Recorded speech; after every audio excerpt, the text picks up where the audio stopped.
Welcome, ladies and gentlemen, to the Battlefronts here. Once again, we are back after a short hiatus from the new year, but it's a new year, new format, and today is kind of the first real time we've actually been able to sit down and talk VGC 18 format that I'm really liking so far. But today we got my boy Don Zalon, aka Adam Doricott, commentator extraordinaire, as well as the boy Eric Bartlett. Gentlemen, thank you so much for joining me today. And how you guys been? You guys been all right? Yeah, not too bad. I mean, pretty busy. Regular work, usual day job stuff.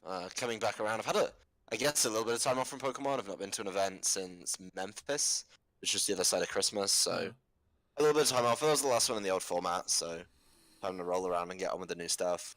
God, Memphis was very nice. Very. It was cold. It was so cold. I remember seeing you at like 8 in the morning. Bro, I was freezing. I was like, hey, Adam, I want to talk, but it's too cold for me to talk to you right now. Yeah, it was bleak outside. I had the hottest team at Memphis. Eric will attest. Dude, I helped like make half of it. And you didn't. Or like all of it. You should have used it. I didn't use it because I didn't have faith. You didn't have faith. My team was sick.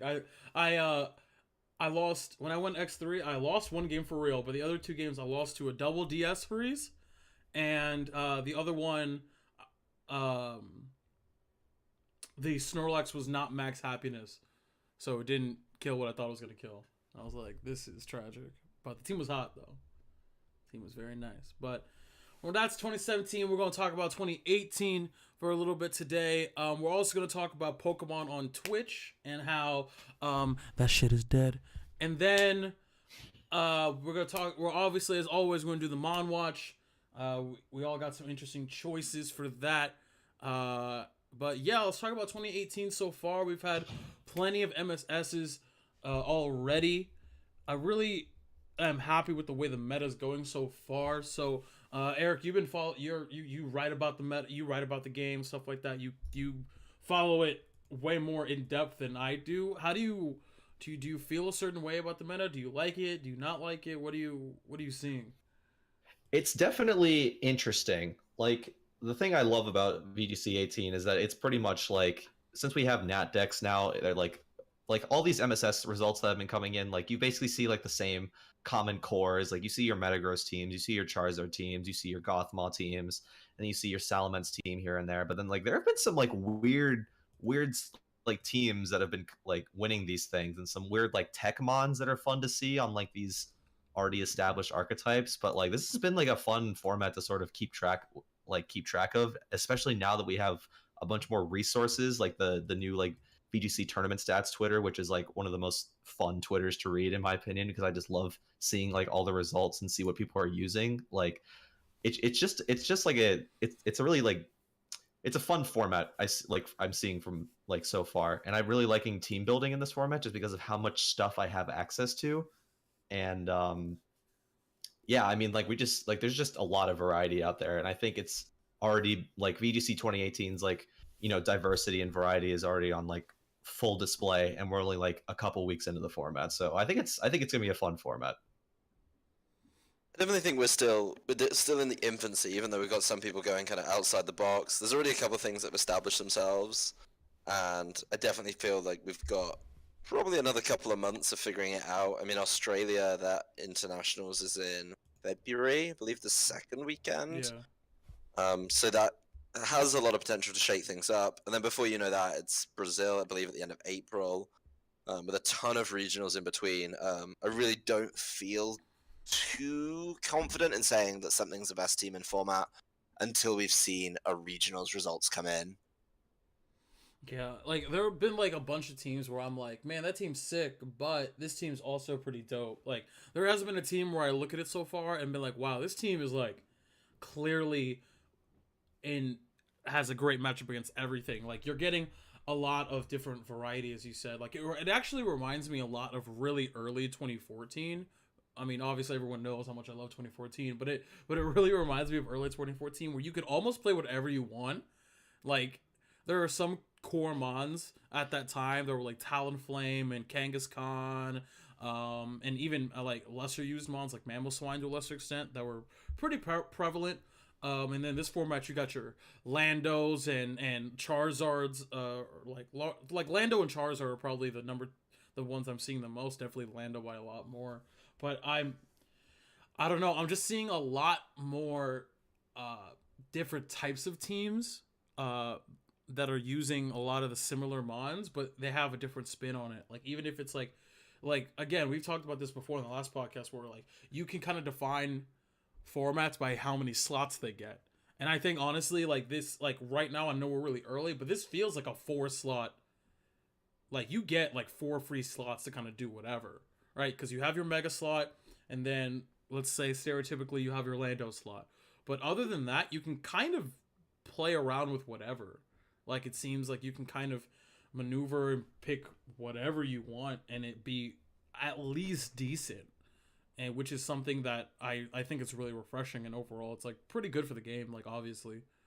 I mean, to build off that point, if you look at the difference in team building between VGC 17 and 18, I know one of the biggest kind of points of contention was, hey, we all want fire types on our team. They're really, really cool.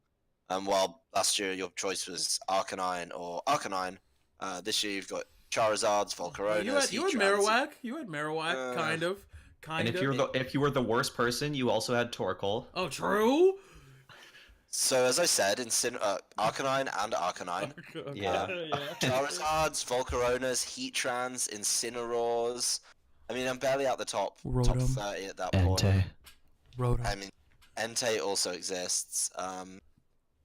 Arcanine again. You can go back to some Arcanine. Even Blacephalon, if you're feeling a bit fruity, but it's not for everyone. Yeah. But again, there's so much variety in one typing that I think team building is going to be a whole lot different. And also this year, as much as I hate to say it, you kind of have to build a little bit wider so you're not taking an auto-loss matchup. Right. Because like, the thing is about the diverse like formats is that it's way easier to get like an auto lose matchup. Like it's way easier. Like if you look at your team and you're like, wow, I literally auto lose to Rain with this team.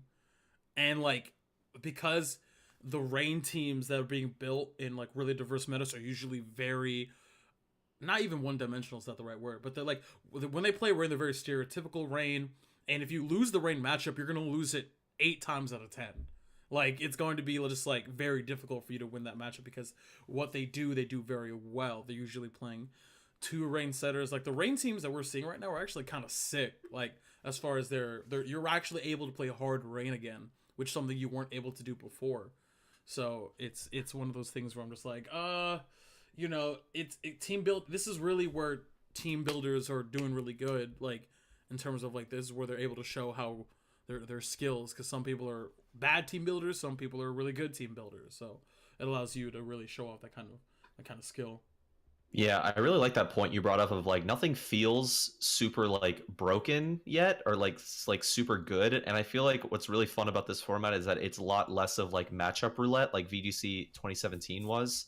And because I feel like a lot of things that like, of course, now we have like Pokemon that are obviously more defensive and can take more hits and like allow you to play a lot more flexibly than you could in VGC 18. So I think it eliminates a lot of that matchup roulette sort of feeling to it. And of course, all the Pokemon that are available, like you can build so many different teams, so many different ways. And like you said about the whole slot thing, I can definitely see this being like a 3 or 4 slot format, depending on like I think it depends on the comp. But I mean, like you obviously have like your megas that you always start out with, and then you usually have a core that follows that certain mega. And like after that kind of core, you can kind of just throw not whatever you want, but like there's a lot you can do with those last 3, 2, 4, like there's a lot you can do with those remaining slots. And like I'm really like one of the most fun things for me is like finding a mega and then like solidifying a core for it and then trying to figure out what those next 3 slots are going to be. Because like I could like use Charizard, Landorus, Cresselia and then fill it in with like Aegislash and like all those like the rest of a typical Charizard team, but there's a lot of creativity that you can go like with some of those already established sort of cores and stuff. And I think that's definitely one of the more fun things about this format so far. But like, yeah, go ahead. I mean, there's 2 kind of ways to do team building now. I mean, I don't want to say just 2, but there's way more things to consider. Yes, you can take a team that you think works of its own accord. So you can put together a strategy and say, hey, I'm just going to execute this strategy game in, game out. Or you can try and be a little more reactive and just say, okay, like I'm going to build this really flexible team that has answers to rain, has answers to sun or sand or whatever you're scared of. And that definitely opens those doors in team building where you think, oh yeah, usually it's just like, oh, well, I'll just put this in. And now you have to think a little bit more about, well, what if I changed that? What if I used something a little bit different? And I think one of the biggest ones, I don't think you see them very often on a team together, is like Tapu Fini and Cresselia. It's like, okay, am I going to be switching around and reacting, or do I just want to set up Trick Room every game? Okay, then switching, Tapu Fini, Trick Room, Cresselia. Yeah, and Eric and I have done a lot of team building together, and Eric kind of knows that I'm very partial to these kind of pivot style teams because that's kind of because in 2014 again, I only go back there because it's where I really was at probably my peak. But like as far as that, like that team, that whole format was very pivot heavy. You had to pivot around Kang and Talonflame. You had to pivot around all these, whether that was bringing Ludicolo or Mega Venusaur. You had a mega, with all these megas. It was, you had to, with the introduction of megas at that time, you had to be able to change your situation. There was no one way or correct way, because even Kang, you could just play Mawile, and Mawile was doing incredibly well into Kang, so you could pivot that way. So I am very partial to those like pivot kind of teams, and I think a lot of mons that are brought back into, and we haven't even touched on the fact that tutors have changed a lot of mons in terms of making them a lot more or less viable. And I think one of the clear real examples is that I didn't think that everyone, not even everyone, I thought that a lot of people thought that, and Adam and I were just talking about it, but Kang, everyone thought was trash when they got nerfed. And to be honest, like it's probably around 45% as good, if I had to give it like a quantifier or a number, as it was when it was super dominant in 14-15. But it's still good. Like it still fits a certain niche. And that's one of those mons that I think is a really good pivot mon, because it gets access to Ice Punch, gets access to low kick, double edge, fake out, and then if you want to be really weird, it gets access to like a bunch of other like Sucker Punch and like Drain Punch and like a bunch of other stuff. Or you can completely go like another route where I'm seeing a lot more things like I'm seeing offensive Celesteela. I'm seeing people still trying to play Como for some reason.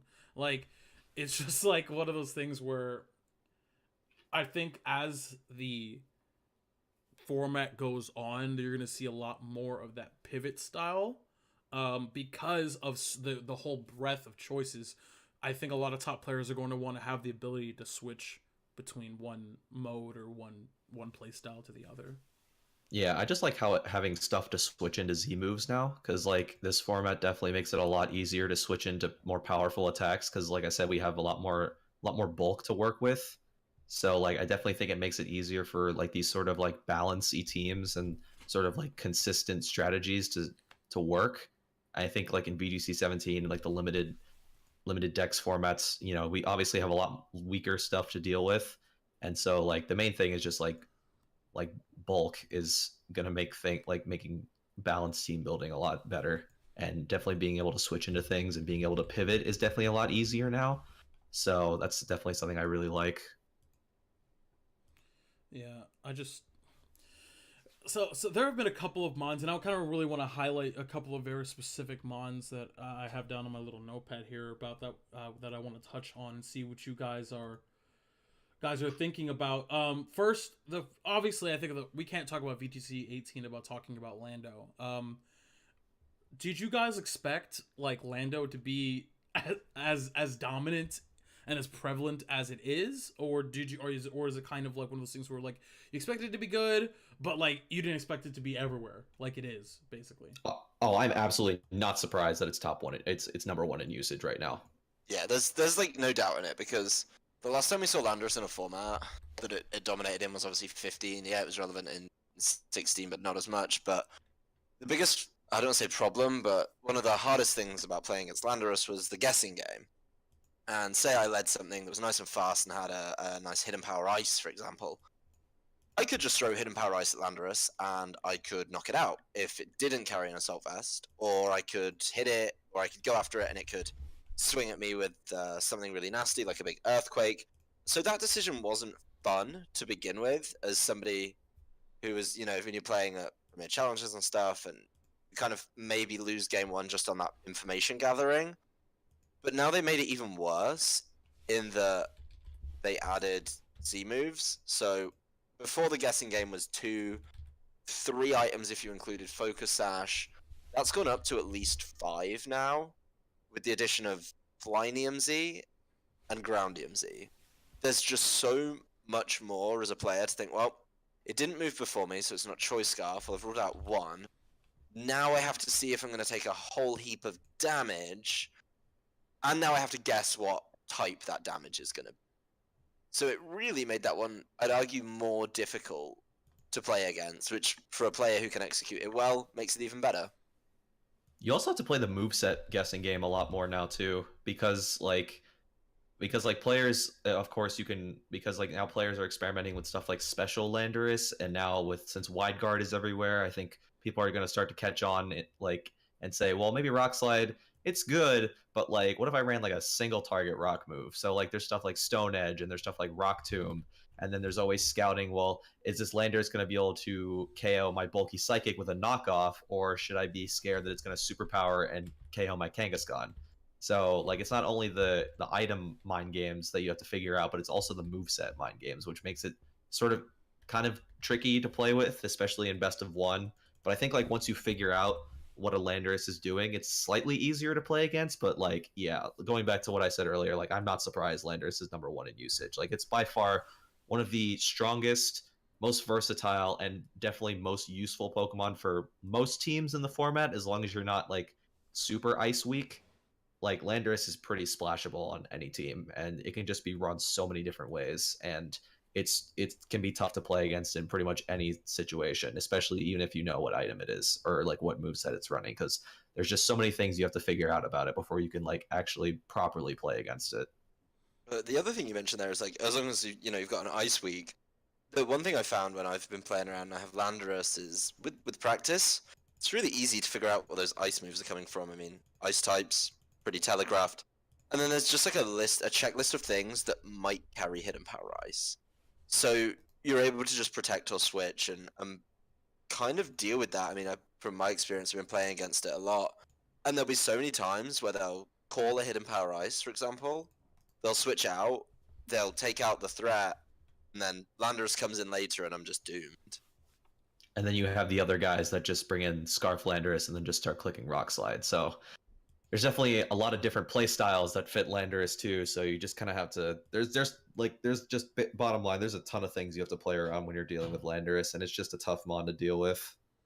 Yeah, and one of the things that I think that for Landorus specifically, one of the things that makes it incredibly good is that a lot of I wouldn't say a lot, but a good percentage of the mons you're seeing that have ice coverage, with a few exceptions, obviously, you're seeing a lot of things like Ice Punch, which you're seeing it on Kang. You're seeing it a lot on Weavile as well. So it does have the opportunity, especially if it's AV, to live some ice moves where it normally wouldn't be able to because of its ability. But it's also, I think it's one of the things that makes Lando kind of good, that makes Lando as good as it is, rather, is the fact that you can slap any item on it. You could do Z-Move, you could do Assault Vest, you could do a Choice Band, Choice Scarf, you could do a Pinch Berry. I think one of the things that makes it so useful when you're team building is going, all right, well, I don't have a Life Orb, I'll throw it on Landorus. Or I don't have a Z-Move, I'll throw it on Landorus. You could just, or I really need a Life Orb, I'll take it off my Landorus, or whatever it is, whatever the case may be. Just the fact that you're able to have that flexibility with your item slot, it makes Landorus even that much more viable when you're team building. Because even though I don't feel in this, one of the things when you're team building in 18, I don't feel I'm really squeezed for items. I don't feel damn, I wish I had 2 Life Orbs here. I've never had that thought like yet. But that's just another thing that's really nice about Lando. So that's Landorus, the number one. Let's talk about Snorlax. One of these mons that really, with combination of the kind of the holy trinity of 2017 was Coco, Arcanine, and Snorlax. The three mons that you would see 9 times out of 10 in every single game if you're watching a stream. Where are we on Snorlax right now? Is it good? Is it outdated? Is it still viable? And it's way too early to tell. Like where are we on the big boy right now? I do think it's very early. I think it's an early time, and this definitely happens as we move between formats. Is people who are good at the previous format will then try and adapt to team with new toys, and Snorlax. It's been around a very long time, and actually, if I'm not very much mistaken, Snorlax had a fantastic showing in 2009, which might be before your times, but it's always been a good Pokemon, and now it's one of those that people figured it out really, really well last year with the Recycle and the Berry and Gluttony. That hasn't changed. That no point has that changed, and while we're still early doors in this format, it's in the same boat in that fighting types, obviously its one weakness, aren't so prevalent. And then when you come down the list of top Pokemon, taken from VGC stats, you've got Landorus, doesn't mind fighting types, Tapu Fini, Tapu Koko, Zapdos, Charizard, Cresselia, Aegislash, Metagross. None of these care about fighting type moves. So you're usually able to switch it in pretty nicely. I mean, Snorlax sits at number 9 on their stat board right now. Mm-hmm. Tapu Lele comes in at 10. So everything above it and one below it doesn't care about fighting. That means it's always going to have that potential for not just switching synergy, but if a threat comes up to Snorlax that's an obvious threat, like a Terrakion or something, a Terrakion, a Machamp, a Scrafty, there's always going to be an answer on the team. So once you deal with that answer, you deal with that threat, Snorlax can just go to town and do what it's been doing for the past 6 months now.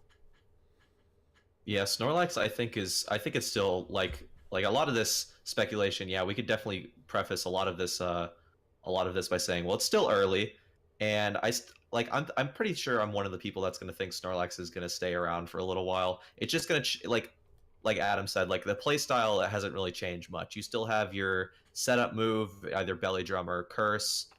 You have your normal stab. You have your coverage move or maybe Protect. But I think probably the coverage move is probably going to be more useful than just running Protect on it, because there's a lot more Ghost types and bulky steals and stuff like that. And you have Recycle. So like Snorlax, like, yeah, if you just get rid of the fighting types, if like the team even has a fighting type on it, then Snorlax is pretty free because of how bulky it is, and especially with a move like Curse, you can already strengthen Snorlax's weaker side, which is its defense. So like you see a lot of teams now with like stuff like Gothitelle, and Snorlax I think is going to be really good with the sort of Gothitelle teams, because not only can Gothitelle Trick Room and Heal Pulse, but Gothitelle teams usually carry a lot of debuffs, a lot of Intimidate, a lot of Snarl, and when you give Snorlax those, like when you have Snorlax with those a bunch of debuffs, and if you can just wear down your opponent, Snorlax, like they can't touch Snorlax, especially if you get rid of the fighting type or if the team just doesn't have a fighting type. So I think once people start to like figure out how good Snorlax is going to be, I think fighting types will be a little bit more common. But I don't know. I think with the better pool of Trick Room setters, especially, and just the continued lack of fighting types right now, I think Snorlax is definitely really good. Like maybe not super good, but like I think it's a pretty solid mon right now. Yeah, I would tend to agree. There are, and I'm just kind of going down the list of, and I kind of want to talk about these 4 mons in conjunction. And again, we can preface everything by saying it's still early, but we do have, I would say, an above average data pool to pull from in terms of like usage and data and results. The Tapus. 2017 was Tapu Koko as the clear number 1 Pokemon possibly in the entire format, but definitely of the 4 siblings, of the 4 Island Guardians, was definitely the one that was used the most, have the most success. Finny still putting up a good fight towards the end there, but Lele and Bulu probably a significant step behind. 2018 is, I think, really shaken up that. How do we feel about the Tapus? And before I answer that, I'm gonna put you guys on the spot. If you had to rank them right now in order of whatever quantifier you want to use, number one being the best right now in terms of the meta, four being the not the, obviously of the four, the weakest of the meta right now. Where are you guys ranking the Island Guardians?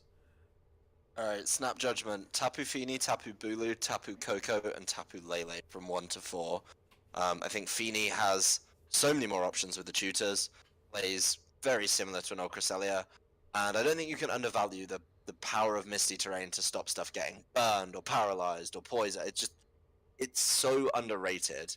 Tapu Bulu, I'm giving it number 2 because Landorus is on 90% of teams or whatever, and if people are still running that Choice Scarf one, if they're forced into Earthquake, you can then switch in and take that damage a whole lot better. I've put Tapu Koko in 3 because I think Tapu Koko and Tapu Lele are very, very similar. But of course, Tapu Koko, I think, has the edge just because its damage output is so important now. It's so potent because it's fantastic speed. And even though I put Lele at number 4, I think it's really, really good. I think all of them are above average as Pokemon selections go because of their terrains. But I just feel it's a little telegraphed, and it's one of those that in a best of 1 it might do well, but once you give up the secrets of it in a best of 3, I just don't see it being that useful in the later games. And also, as soon as you see it at team preview, if your strategy relies on fake out, I just don't bother bringing fake out because I know I'm not going to be able to use it, you know? That's my snap judgment.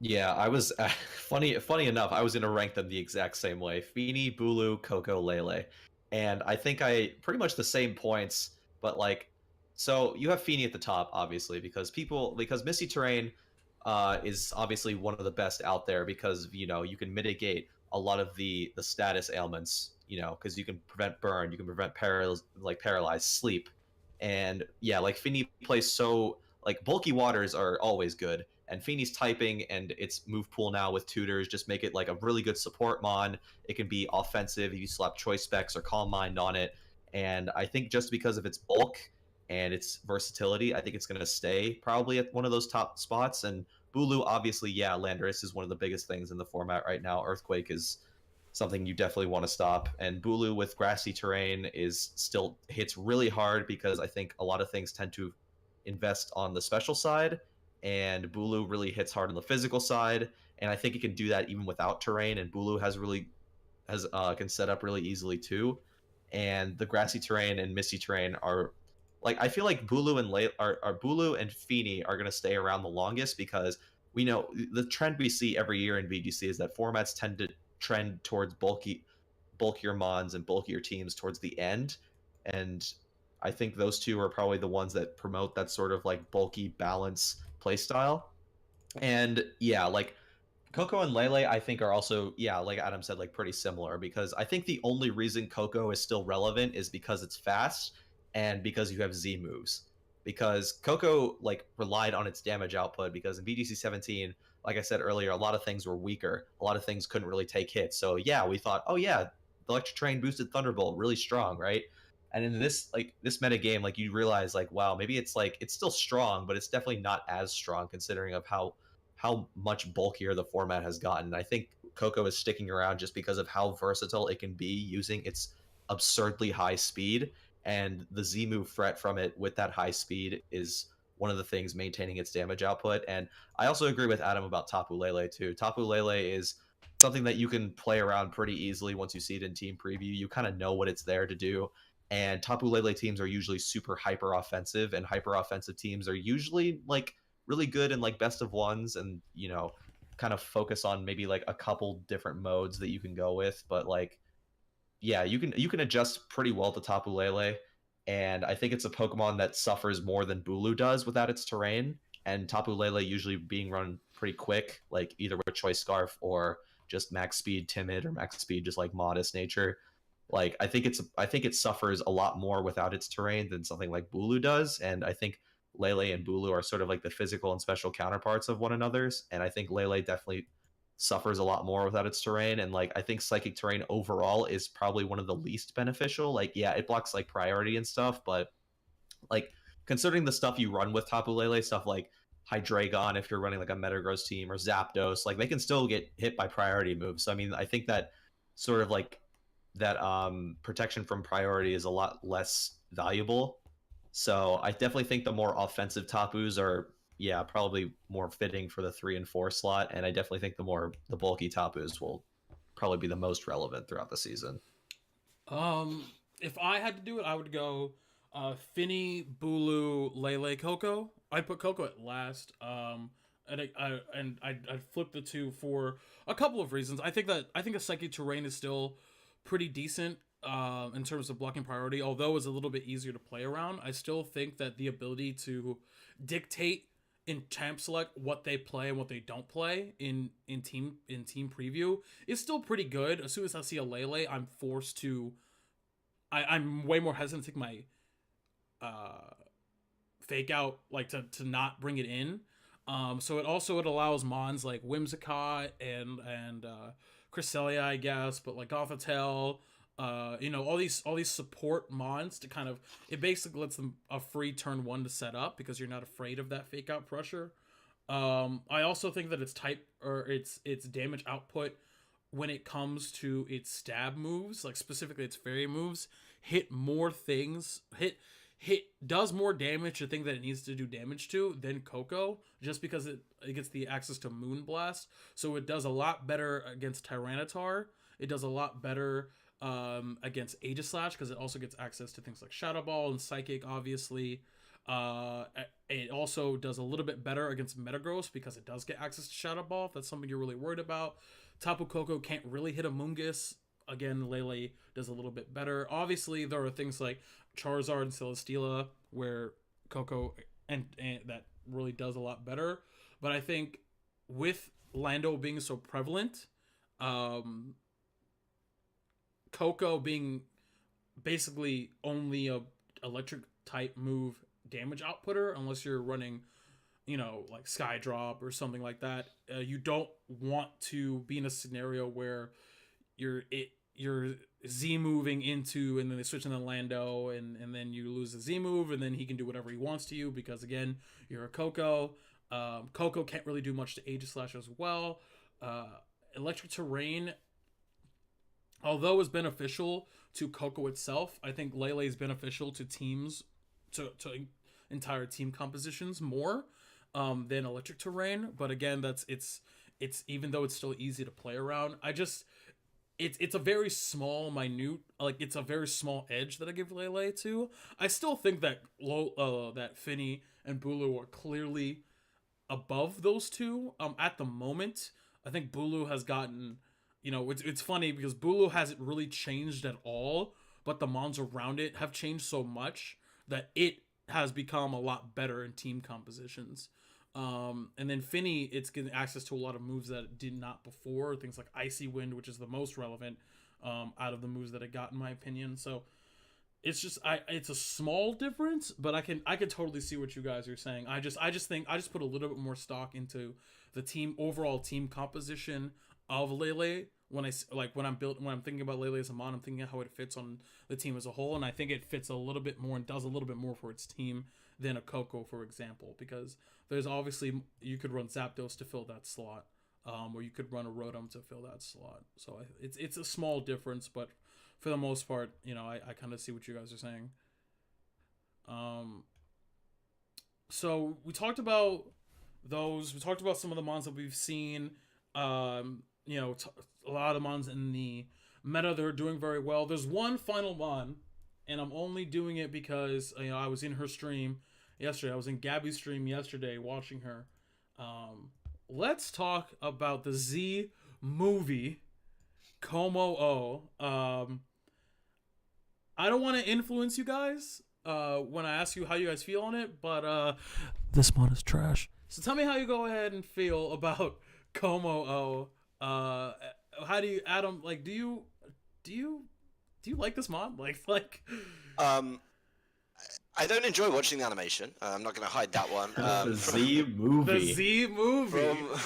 From a full commentary perspective, it's actually happened with Eevee last year when it became popular. You just think, you know what, like we're gonna have to kill some downtime on this one. Yeah. But no, I think from a point of view, it's an interesting one. When I first saw it, I was like, no way, like this is ridiculous. Like this is so beatable.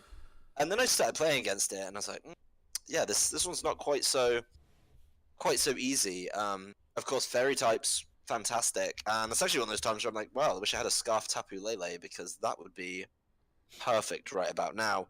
But I think it's one of those teams that you prepare for or you don't. It's that really, did you have an answer to Eevee, yes or no? I think this one's a little bit different because it's not like you can taunt to stop the baton pass. I do think there's a way to stop it through, you can take Wide Guard in this instance, you can take Haze, which still exists. And it's one of those things that I think a lot of people are going to play against and realize they have a bad matchup against. And then other teams will just handle it really, really well because at Team Preview, you can see how they're going to get it set up. They either have fake out support or they have, some kind of redirection. And from a switching perspective, it's a bit of a nightmare because all it needs to do is hit or deal some damage to one of your Pokemon. So unless you have a double fairy switch in, that's gonna, even if it doesn't hit super effectively, as long as it hits with the Clangorous Soul Blaze, then it's getting the boosts, and after that, the switches become really limited. If you're a fairy type, that's your best bet, but you're still gonna be moving after it. Yeah, I definitely like the idea of Komao because it's just such a unique mon, like in how it plays. Because with the Clangorous Soul Blaze, like you get a +1 in everything. So like you can obviously run it full special or just mixed, and like I don't think it's something that you necessarily have to prepare for because like every team runs a fairy type at least one, I think at least, or at least something that can hit fighting types at least. And I definitely think it's something that can carry games, especially if you get rid of that one thing that can threaten it, like a fairy type. And Como definitely has the coverage in order to do that, like Flash Cannon, and I think it gets Poison Jab. So I don't know. It's a fun mon. I can understand the Z move being a nightmare from a commentary perspective. Like if I'm watching a stream and I'm just like, okay, Como is getting ready to Z move, I'm gonna go leave the room for 5 minutes, maybe go read a book, write a paper, and I'll come back and then we'll be ready to attack and stuff. But I don't know. I think it's a fun mon to play with. I think it definitely fits on very specific teams. Like you need to I think it's really popular Charizard right now because Flamethrower is a really common move on it that gets the Sun boost, and Charizard really appreciates fighting type coverage. So yeah, it looks like a fun mon. I don't think it's bad. I don't think it's great, but I think it's definitely a fun mon to play with, and it definitely could be good given the right team comp. But yeah, I hope it just doesn't become like super meta because I do not want to watch that Z move like 3 billion times, and that's why one of the only reasons I'm super hesitant to bring it to live tournaments because I don't want to put myself or my opponent through that. So yeah, I've been making teams with it, and I think I've been having a lot of fun with it so far. So,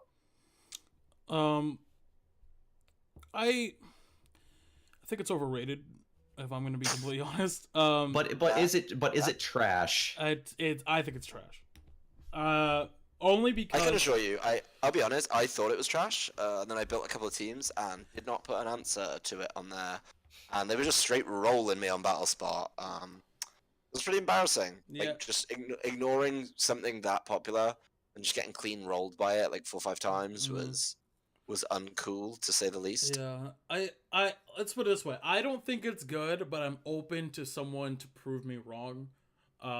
It's kind of what I told Gabby. I was like, I'm not sold on this. And the reason being is for a couple reasons. One, it's the same reason why I wasn't sold on Eevee. I don't like the idea of a 2-turn Z move because that's essentially what it is, right? Like you are you doing it for Eevee? You're Evo boosting not for the Eevee. You're Evo boosting for whatever whatever you're psyching up or whatever you're doing. So that's a 2-turn move dedication unless you're doing a psych up, which then means you're not attacking that turn, which means you're taking damage. And in a format where Z moves are 9 times out of 10 like just a burst of damage. It's really easy to kind of exploit that. I think it's really exploitive. Second, on Komao, although you don't have to dedicate as many resources on your team to getting that Z move off, I would say about 85 to 90% of the time, it's not killing anything. Like, unless it's like, you know, it's not, unless it's something incredibly frail, but it needs a lot of help. Yeah, like, it might be like a helping hand Z move. But, like, I just, if it becomes popular, people start playing Roar or whatever on it, and then it has soundproof. Oh yeah, it has soundproof. But like, Haze is your friend. There you go. Yeah, it's like, but like, oh, it's just like one of those things where like, then I'll start if it becomes a thing that I have to deal with, I could start playing like a Haze, which is still a thing, or I could just double up into it because I know it's not gonna KO, and I could switch fair moves into it. I'm just not. I think it's super exploitative, and I don't like it when. I think this format really.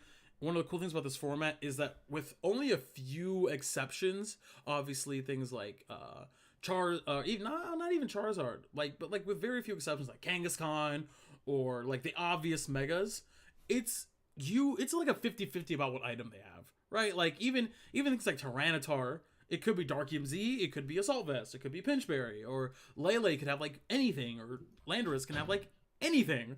Like, and I like the idea of having that information not available to my opponent. But when I see a Komao, I'm 100% certain it has a Z move.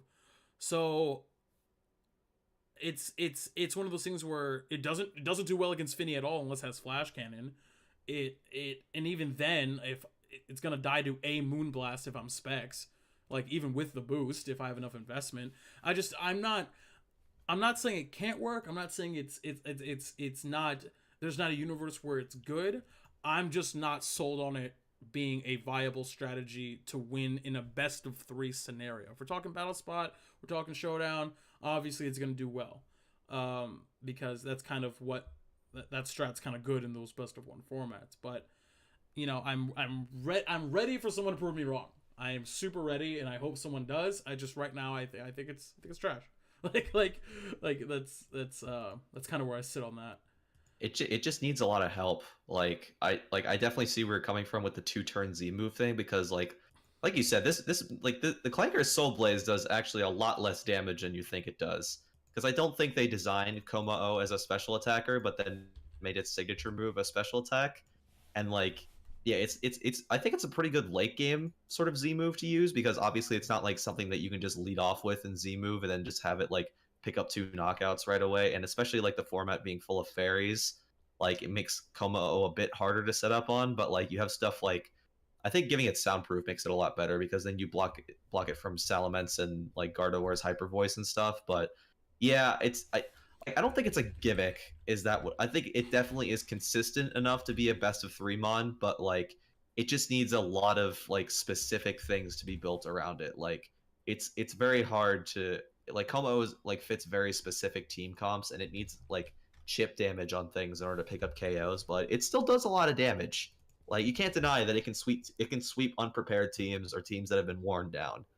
But like it just needs a lot of help. But I still think it can be good. I'm trying to find a Komao set because I want to see if a Whimsicott Z move will kill a Komao. What Z move? Oh, absolutely. Yeah, Whimsicott's killing you.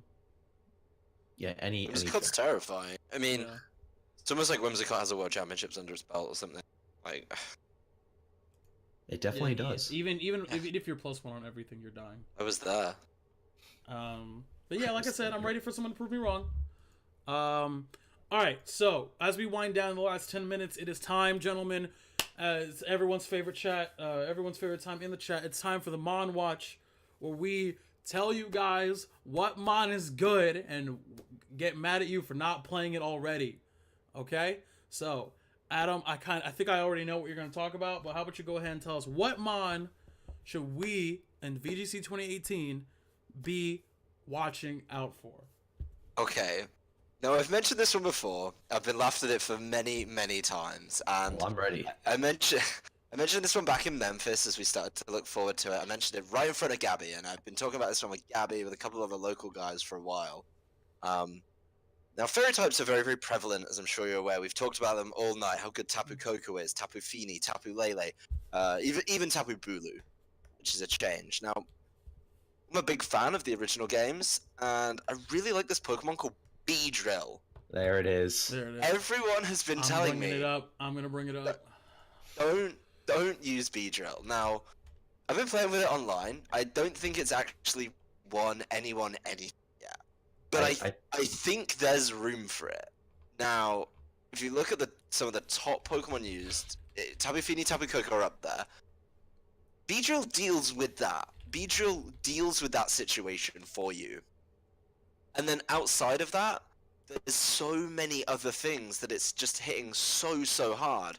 Once you incorporate adaptability into your calculation, even if you've got some damage down, you can just tidy up after that point. Now, on top of BEEDRILL, there's this really cool move it gets, which I've semi-successfully been able to use online. It's called Fell Stinger. Fell Stinger, yeah.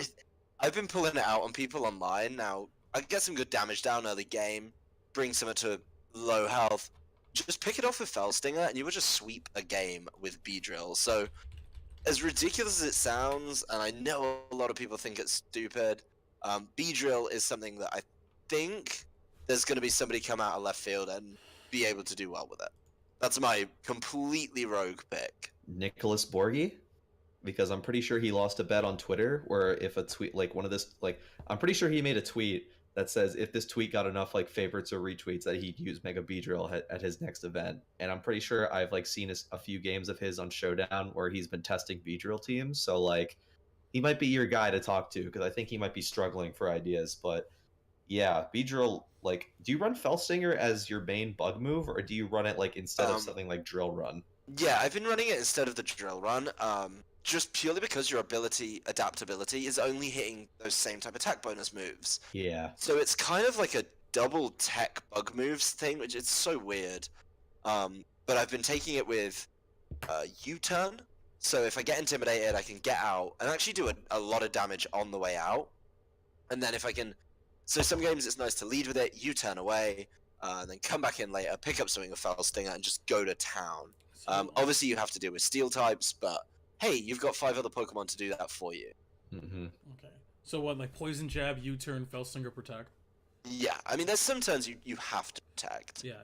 But the change to not having to deal with that speed boost, you get that boost immediately. It's 145. Yeah, BEEDRILL benefited from that a lot. It's absolutely insane. The only thing I'm having a difficulty with is you still have to run it with a jolly nature. Mm-hmm. Sometimes you fall a little bit short on the knockouts, but in general, I think it's a really fun Pokemon, along with having the potential to be good, even though it's a ridiculous thing to say. You pass me a build, next time I do a Wi-Fi battle with Shofu, I'll play it. You pass my team builds are terrible. No, of the BEEDRILL. You pass me a BEEDRILL build, I'll use it. I'll find it. I can locate one. Alright. So we got BEEDRILL. Alright, go ahead. You look at BEEDRILL and you see its stabs and you're just blood poison, ew. But then you just you realize how much better poison got with the introduction of fairies, and you see BEEDRILL speed and you're just oh, poison.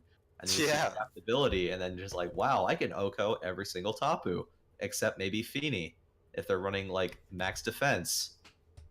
Even then, it's still a toss up. You have 150 base attack plus adaptability. It's so much damage. It's nuts. It's absolutely nuts. I mean, yeah, you can't deal with steel types. Yeah. All right, there's so many other things to deal with the steel types for you. Yeah. You got 5 other Mons. You just lead Incineroar, BEEDRILL. Bow, done. You're covered. Yeah, I mean, I've been running it with all kinds of crazy things. So that's, like I say, I don't think anyone's picked up any points with it yet, but its time will come. I swear I saw BEEDRILL on BGC stats. I definitely was scrolling BGC stats, and I definitely saw. No, I actually just searched it, and it didn't pop up, unless I spelled it wrong. I could have sworn But I'm pretty sure I can spell the word B. Nidoking's in there, which is intriguing to me, but no BEEDRILL.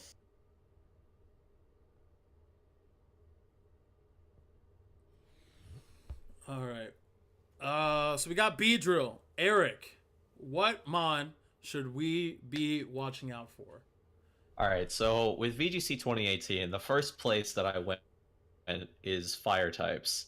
And like one of my biggest complaints about 2017 is that we didn't have any fire types outside of Arcanine. I mean, like we said earlier, we had Marowak, we had Torkoal, but if you were trying to win, you played Arcanine. But now we have so many good fire types. I think it's time for people to know about Entei.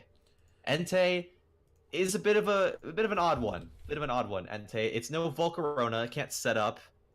Its speed is kind of It's a very weird speed tier, but I think when people start not running max speed Charizard, I think Entei will be even better than it already is. I just think Entei's move pool is also like it's really cool. Like it not only got access to Stomping Tantrum, so now it has a better ground type move because for some reason Pokemon never decided to give Entei Earthquake, even though I'm pretty sure like in one of its Pokedex entries it has something to do with making volcanoes erupt, and it's like earthquakes do that, but it finally has a good ground type move, so it finally has something to hit Heatran effectively. Of course, you could always use Bulldoze. Bulldoze is not a terrible move by any means, but I don't think Entei's in that sort of supportive role. It also gets Stone Edge, so like I mainly use it against like it's so good against like Charizard teams, especially the Charizard teams that are starting to use like stuff like Kartana, and the Charizard teams that like to double down on their fire types and run Heatran because like you have Stomping Tantrum, and even Landorus. Like if you can somehow limit Landorus's damage output, or if Entei has speed control, you can Sacred Fire it and burn it because Landorus isn't getting the Misty Terrain buffs. Like that thing's still getting burned if you hit it with 50% of the time. Like if it's me, you'll never get the burn, but like if you use it, maybe you'll get the burn 50% of the time. But yeah, Entei, like its bulk is pretty good. Like I've been personally running with Assault Vest. Some people have been using Pinchberry. Some people have been using the Z move because I think Entei's attack is definitely good enough to utilize a Z move as a fourth attack that it gets. Like it kind of reminds me of something like Incineroar without the dark coverage. I mean, you get Snarl obviously, but like it kind of like it's sort of like a supportive attacker kind of fire type because like I've been running Snarl as the fourth move on my Entei, and I definitely think if you just have nothing else to do with Entei that turn, you can just click Snarl, and it makes it so you live attacks from Top Buffini. So yeah, like 2018 has been a fun format to see what fire types are out there, and I definitely think Entei is one of the most underrated. I mean, my take on Entei, I actually have a friend, a local friend, who were playing some card games the other night. Just a complete segue. If anyone wants the most difficult card game of all time, go and buy the Oregon Trail card game. That thing is ridiculous. That sounds way too hard already. Like I'm. Oh no, it's like literally game one. We were like doing okay, just ripped that top card, catastrophe card, or whatever it's called, and I'm like, got that sick dysentery. Even the rule book says, yeah, you're gonna lose. But anyway, he's a big fan of Entei, and we actually started talking about it a little bit. And I do think it has an interesting move pool. It's got that really nice base health, the straight fire typing that Arcanines seem to enjoy. So I don't see it being unplayable at all. I think it's got good coverage. And hey, I mean, can deal with those steel types that BEEDRILL can't deal with, so I'm a third of the way to a new team, boys. Let's go. Let's go. There it is. All right. Yeah, you just need something for Landorus. Don't worry. I got you. Don't worry. What a segue. And speaking of dealing with Landorus, okay, let me tell you why you're not playing this monster already. Okay, so disclaimer before we begin. I expected 3 months ago to have to do this exact same thing with Ludicolo. Because every year since 2014, I've been telling people how OD Ludicolo is, and everyone doesn't hop on the train to the end of the format. Okay? This bad boy is already in the team builder. Yeah, he's already like Right, he's already in the team. Like, we're already passing him, like, we're making his team right now for that MSS. Like This is the not- car ride. This is that's I'm telling you, the best teams are always built on the car ride to the event. You don't even need to test that. You just know. You just believe. Do you guys get to go as a passenger? Like, I feel like last time I've driven to events, I'm always in the front driving, shouting at people like a dad. Me, Eric, and Ian, let's travel to a lot of events. So usually it's either me or Ian driving, and Eric's checking stats and calcs. He's doing all of our calcs while we brainstorm. So we have a little bit of a system here. Like if I'm going to Collinsville, I'm not building a team. I'm waiting until we get in the car, and then I'm building a team. That's where the heat comes. Right. That's when the hottest teams are formed. I will say actually the last time I turned up at a big event, actually back in 2011, when I played at Worlds, I was on an Amtrak from LA to San Diego where Worlds was held, and my friend just turns around and he's just like, you ever considered changing that team? And so in the middle of the Amtrak, we're like mapping it out. I didn't do well, but it was probably better than what I was gonna take. Yeah, I'm just telling you, man. That's the tech. You build it on the way to the event. It's the tech. So speaking of ways to deal with Lando, which is really so. Anyways, I was gonna do this about Ludicolo, but everyone decided to be smart this format. Understand that Ludicolo is a monster. Okay, that's fine. I'm not gonna do it on Ludicolo. I was also gonna do it on Rotom. Okay. But I just made a video about Rotom on my channel. If you guys want to go ahead and check that out in the chat, it's youtube.com/awesomesauce. It's also in the, it'll be in the chat. I forget, I'll put the link in there in the chat. But I made a whole guide on Rotom and why Rotom is heat. Okay? Not literally. Literally Rotom is heat. Like, but we're not talking about that. We're taking it all the way back, okay, to this monster. Because we got BEEDRILL, we got... what do you call it? We got Entei. We have a Lando problem, right? Lando, the most important mon in the format as of right now, and probably for the foreseeable future. That's fine. You know what deals with that boy very well? My boy, Mamoswine. Let me tell you about Mamoswine, okay? Mamoswine is that heat. Let me tell you why. First of all, thick, fat, clean ability, okay? It allows it to be extra bulky. It does an 80% speed, so you can it's a really good speed tier for Tailwind, as well as Trick Room if you want to build it on the slower side. 70 to 80 speed tier is really good to flex. Its ground and ice typing make it pretty decent. Again, we're not seeing that many fighting type moves or fighting type Pokemon, so we ain't got to worry about that as much. It does really good into Charizard, right? Because even though it's an ice move, we got thick, fat. And we got Rock Slide. Free. It bodies Lando. Free. Lando can't really do much to us because we're a Mamoswine. We got 130 attack. We got 110 HP. We're not worried about it. Okay?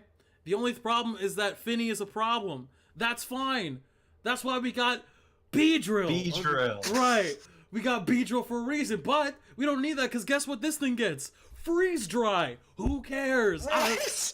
Why did it get freeze dry? This thing gets freeze dry, okay? It gets people run that in singles. It gets freeze dry. It gets Ice Shard for priority. It gets Earthquake, Knockoff, Icicle Crash. It does not matter. It does not care.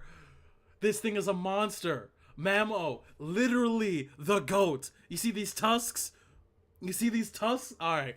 And it gets Snow Cloak if you're real.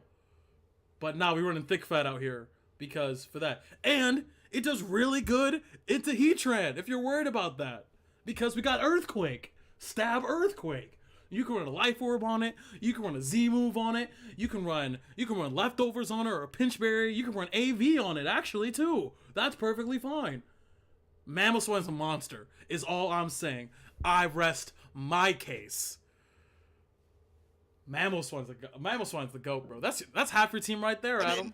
I'm sold. I mean, I've loved Mamoswine. It's actually a friend in Britain. It's his favorite Pokemon, and every time like we talk about it, he doesn't really play anymore, but it comes up and it's just like, so you got that Mamoswine team for me, Chris? It's 2014. It's not legal. And it's just like, oh. Actually, wait, it was legal in It 2014. was legal. Whichever year it was. I think it was 20, 1 year. It was like it was yeah. just bad, and he was just like, ah, never mind. But no, I'm on the Mamoswine train. I think it's pretty solid. It's really bulky, and it also retaliates with the guessing game to Landorus. It's like, hey, do you want to guess if I'm a choice scarf or if I'm a life orb? Up to you. So that's always fun. Yeah, I remember Mamoswine, like when I didn't really go to tournaments back in 2013, but because I was still sort of learning about VGC, like those are the early years, like 2011, 2013, those were like the early years before I started really going to tournaments. And when I wasn't competing in 2013, I saw Arash's team and I instantly fell in love with Mamoswine. Maybe that's because the format was more dragon type heavy and more genie heavy back then. But I still think like Mamoswine's type coverage, Ice Ground is super good still. And like you said, there's no fighting types for it to worry about. It does still kind of have to play around with Charizard if you're not running a Scarf because, you know, Solar Beam probably still does a lot of damage. Fire, I mean, no, it doesn't have to worry about fire types, but obviously Rain is still a thing. Maybe once Rain, like I think all the water But we weak get ones, freeze dry. We don't we care. get freeze dry. We get But- this thing auto wins the Swampert matchup because Okay, we maybe get not. freeze dry.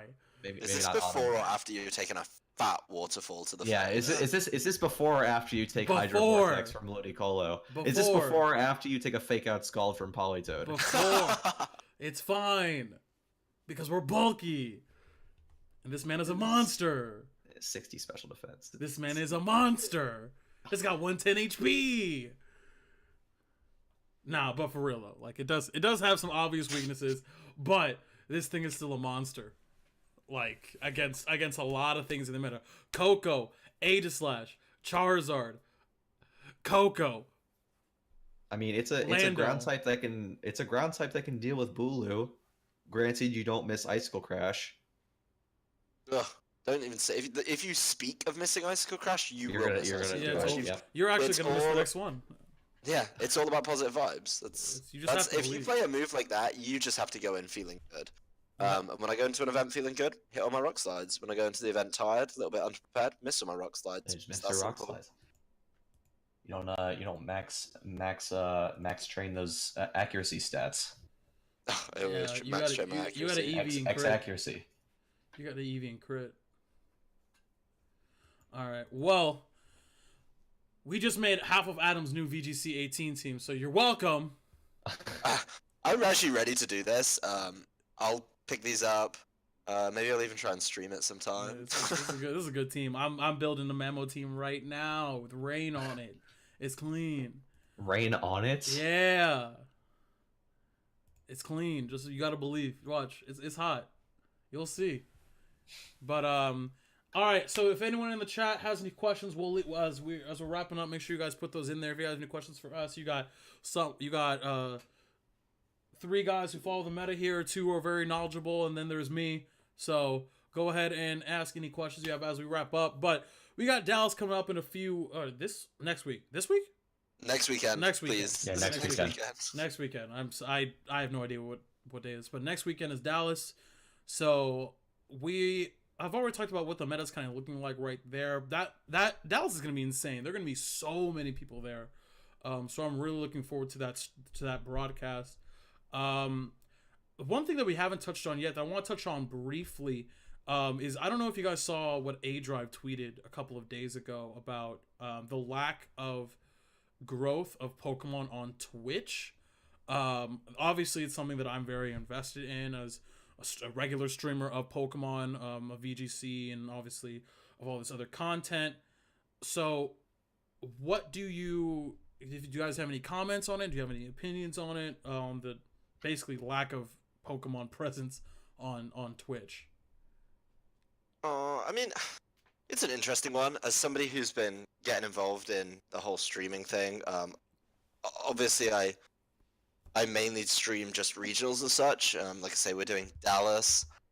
So Dallas has a VG stream, has a TCG stream as well, which we're also responsible for anyone who enjoys a little bit of both. But it's an interesting debate. I think consistent Pokemon content has always been a problem. And it's intriguing to me that it's harder to sit and watch somebody play kind of Battle Spot. People don't seem as into that as to say watching somebody sit and play League of Legends for 6 hours. And I think there's a market for it.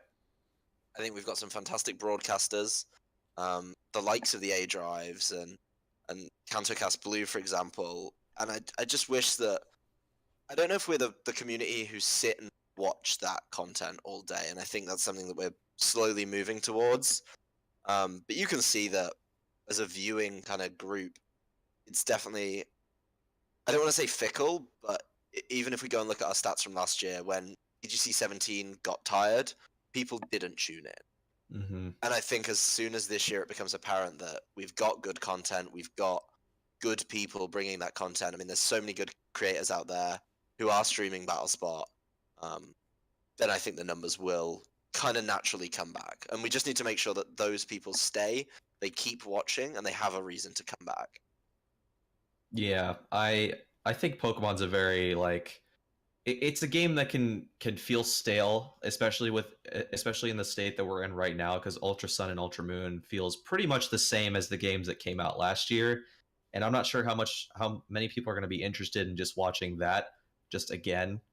And I feel like since like now Pokemon games are getting released like more frequently than usual, I think the games are getting a little stale faster because people are just expecting the new one to come out in like a little bit, and then they'll start being interested.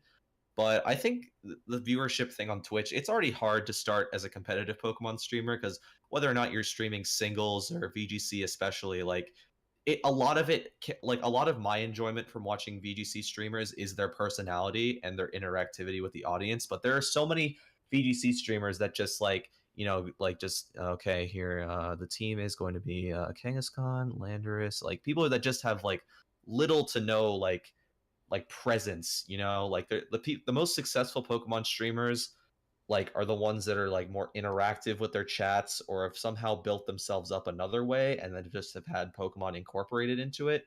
And like also the whole shiny hunting thing, like Pokemon Twitch is dominated by shiny hunters, and like it makes it even harder to start out as a competitive player. And competitive Pokemon admittedly is already a niche enough thing as it is, so it's even harder just like try to get those views like away from, like no discredit to any Pokemon streamer in the community. Like if you're making it work, then you're making it work. But like I'm with Adam on this one. Like I feel like this year, like especially, I think we're gonna see a bit of an uptrend, especially in like viewership. I mean, hopefully, like the whole like Ultra Sun, Ultra Moon thing, like the whole games feeling sort of stale thing doesn't come back. But I feel like there are definitely a lot of great creators out there, and a lot of people that are getting started, a lot of people that have a lot of influence in the community that want to get started in content creation. There are people that have already been doing content creation that are going to step up their content creation this year.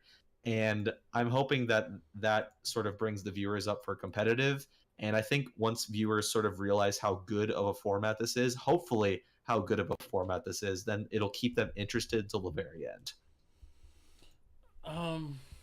I obviously feel very strong about this. I've been streaming pretty consistently overall for the past 3 years. And I got my affiliate because of Pokemon streaming. Now, I am not one of the things I feel very torn about it, because I feel like, and I'm gonna be blunt here, I feel like shiny streaming is the lowest form of entertainment when it comes to streaming Pokemon. I think it's kind of lazy, and I don't find it entertaining at all. That's me as a viewer. I would never watch someone shiny hunt.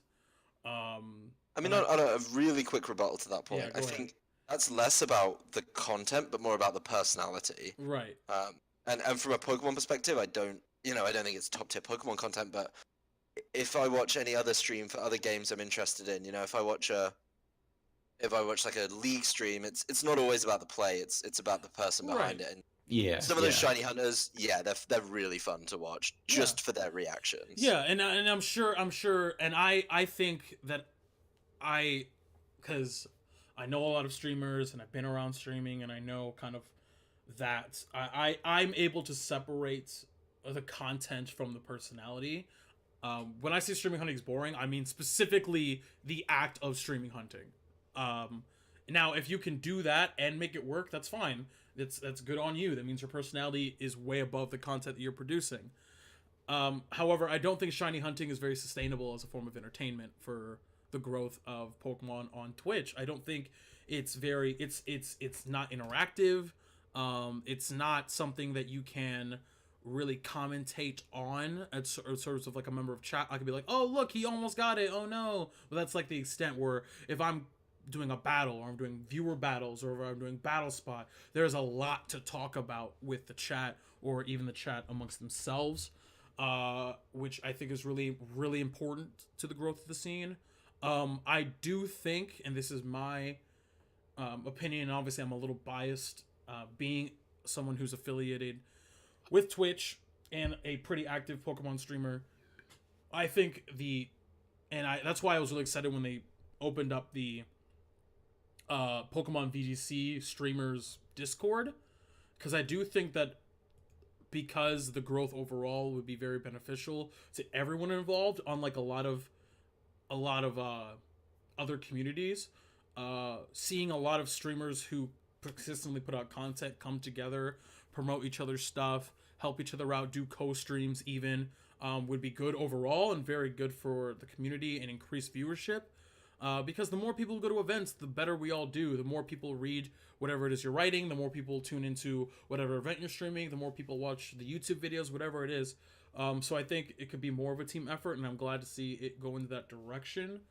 But I'm also seeing a lot of that in terms of the content creation, and I'm glad I'm starting to see it a lot better. And I need to step up myself as well, as far as stepping up the quality of personalities, because personalities are going to drive viewership more than gameplay, and that's just any game. So that's why you see 500 people watching Pokemon on Twitch, but 400 of them are in Shofu stream, or 300 of them are in Duncan stream, or whatever the case may be. Whether it be, that's why Cybertron still gets all of his, that's why Aaron gets all of his views still, because he's really smart and really, really good. So I just think overall there just needs to be an uptick in the overall quality of personality and that kind of stuff. And the gameplay will obviously follow that. But I mean, I'm hopeful. I think the format's really good. It's gonna really put a lot more eyes on it. I think so, but I do think there are certain things that, content creators, including myself, can do to self-advocate for ourselves to increase that tick. Because once we allow ourselves to not necessarily reliant on TCPI or TPCI, and be able to create a content for ourselves, the more valuable we all become to the overall scene, and the more investment the Pokemon Company will put into, making events and listening to us. Because if we have more influence, and it's a trickle down effect kind of thing. Yeah, I'm hopeful too, because I feel like one of the main trends of VGC, especially going into the future, has been, at least in the past couple of years, has been getting more stuff out there. And I think with more the rise of media sources, the more resources there are out there, I think that's sort of inspiring people to get more into content creation. And that's one of the next steps is now we have resources, we have databases, we have people that are writing and covering about the game, we have people streaming it, and streaming and content creation is going to be that next step. And I feel like this is I feel like a lot more players are getting into it. And yeah, I sort of see what Ian's saying in the chat here, is that Pokemon has two communities. Well, it has the overall general community, but then like I said, the competitive community is very niche, and it's very, very separate from the casual experience. Competitive Pokemon is sometimes very intimidating to people, and sometimes there's a lot of negative stigmas surrounding the competitive community for reasons I won't get into. But I'm just saying that it's really it really makes competitive Pokemon and VGC a really niche thing, and I think it's up to us as members of the community to sort of get the message out there and step up content creation. And I definitely think that's something that can happen in 2018. And I think with more people getting into it, I definitely think we can make better streaming experiences out there. If more people get into it, more people start doing it, more people will be more experienced. People will figure out what works and what doesn't work. And yeah, I'm hopeful as well. I really want things to go positively, and I think there's definitely a lot that can be improved on, but I think that things are going in the right direction, but there's still definitely a lot of hurdles to go over. Well, all right. Well, that's going to be it for us, guys. Thank you guys so much for watching. You guys want to go ahead and plug your stuff real quick, where we can find you guys on Twitter? And Eric, you got your reporting. I don't know if you want to go ahead and plug that as well. You can go first, Adam, if you want. Yeah, real quick, obviously I'm at Dozzle on Twitter. I tweet pretty infrequently, actually. Having a day job is pretty tiring. It emerges. And also my mother follows me on Twitter, or she doesn't follow me, she checks. My dad follows me, so I know. Yeah, I know kind feels. of a different take on my Twitter after finding that one out. But no, for Dallas Regionals, same channel we did Daytona and Hartford on, criticalhit.gg. Yeah. You can actually go to the URL criticalhit.gg and it jumps you over to our Twitch stream. It's pretty fantastic. We're doing VGC is staying on the main channel, and then we're also heading up TCG stream, which is at twitch.tv/criticalhittcg. Taking a ton of lessons and eating a lot of humble pie from the first 2 regionals we did this season, and trying to turn them into something a little bit better. So would appreciate people coming out and watching that, and hopefully we can get 18 off to a good start. As for me, you can find me on Twitter at ARICBARTLETI. On YouTube, you can find me at EGB4TV. I just started my VGC 2018 Ladder Up series. Going to start doing some more content. Hopefully more stuff outside of BattleSpot.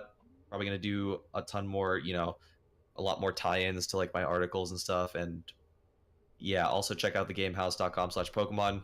New articles every Tuesday and Saturday, usually, if I don't get too busy with school, because I'm kind of holding it down over there. But if you guys want to see Pokemon being covered as an esport, or if you want to know some strategy, know what's going on in the VGC 18 format, definitely check that out, because I like to think I do a pretty good job over there. Yeah, you do. Yeah, you do. I would tell you. Yeah, it's pretty much it for me. And obviously, guys, you're watching twitch.tv/TitoKMF. The next big VGC event we're doing here is the MSS in March, so we got some time, but we're streaming 3 to 4 days a week here, VGC content.